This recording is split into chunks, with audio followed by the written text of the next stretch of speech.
Gold, trusted gold buyers. మీరు తాకట్టు పెట్టిన బంగారాన్ని విడిపించి ఈ రోజు ఉన్న మార్కెట్ ధరకు కొనబడను.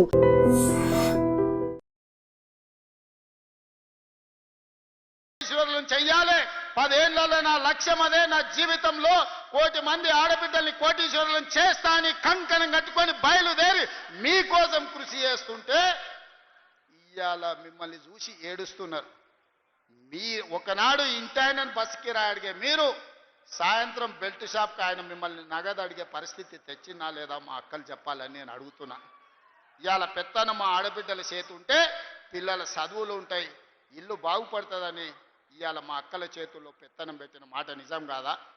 ఆనాడు అప్పుల్లో ఉండి 1,00,000 రుణమాఫీ చేస్తాని 10 ఏళ్ళు ముంచి రైతులను ఆగమాగం చేసి వేలాది మంది చచ్చిపోతే సంవత్సరం తిరిగే లోపు లక్ష్మీ నరసింహస్వామిగా 25,55,964 మంది రైతులకు 20,617 కోట్ల రూపాయల రైతు రుణమాఫీ చేసి 2 లక్షల రూపాయల వరకు రైతులకు అప్పు విముక్తి కలిగించింది మన ప్రభుత్వం కాదా అని నేను అడుగుతున్నా.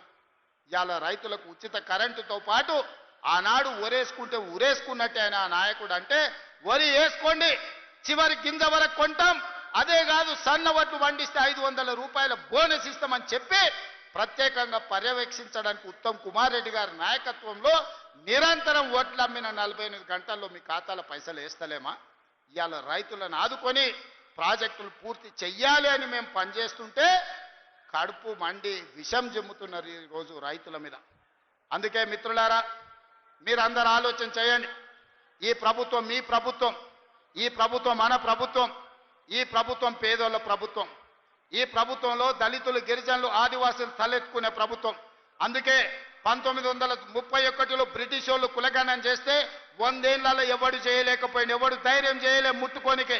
కానీ మీ సోదరుడుగా మీ రేవంత్ అన్నగా దేశంలోనే మొట్టమొదటి రాష్ట్రంగా ఉత్తమ్ కుమార్ రెడ్డి గారిని బాధ్యత ఇచ్చి దామోదర్ రాజనరసింహ గారిని బాధ్యత పెట్టి దేశంలోనే మొట్టమొదటిసారి కులగణన చేసి 56.36% బలైన వర్గాలు ఉన్నారు అని లెక్క తేలిస్తే ఈ రోజు విధిలేని పరిస్థితుల్లో నరేంద్ర మోడీ దేశం మొత్తం నేను లెక్క కడతా, బీసీల లెక్క తీస్తా అన్నాడు.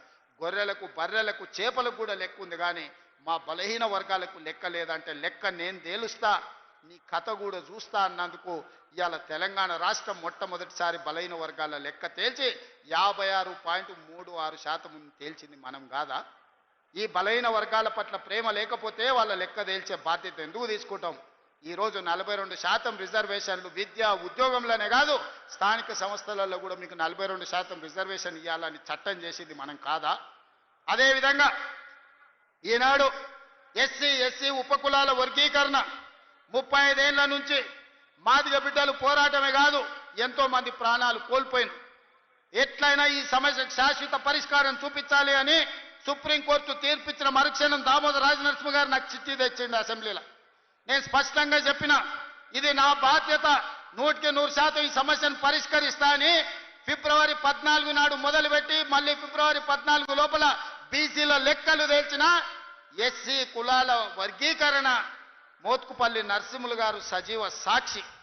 వారు ఎవరిని అంత ఆశామాషికి ఒప్పుకోరు, ఎవరిని అభినందించారు. నరసింహులు గారి సంగతి మీకు నాకంటే ఎక్కువ తెలుసు, మీరు ఆలేరోళ్ళు. కానీ వారు స్వయంగా అసెంబ్లీకి వచ్చి శాలువ కప్పి తమ్మి ఈ రోజు నా మనసుకు ఆనందం కలిగింది, దశాబ్దాల మా కొట్లాట పరిష్కారం చూపించినమని నరసింహులు గారు అభినందించిన మాట వాస్తవం కాదా?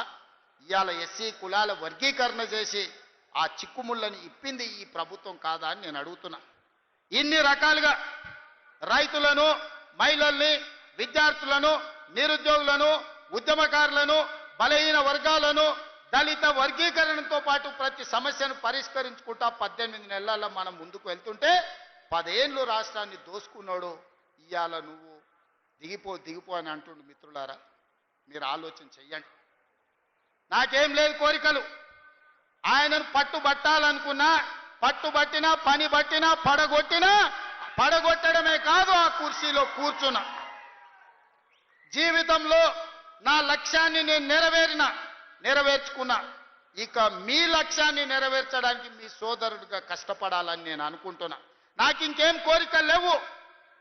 నన్ను ఇబ్బంది పెట్టినోని, నన్ను జైలు పెట్టినోని ఖచ్చితంగా జైలు నుంచి బయటకు వచ్చిన రోజు ఒక మాట చెప్పిన, తొడగొట్టి చెప్పిన, నిన్ను పడగొట్టే వరకు కళ్ళు ముయ్యను అని చెప్పి పడగొట్టి చూపించిన ఇవాళ మీ అందరికీ నా విజ్ఞప్తి ఒక్కటే, 10 ఏళ్ళు ఆశీర్వదించండి ఈ తెలంగాణ.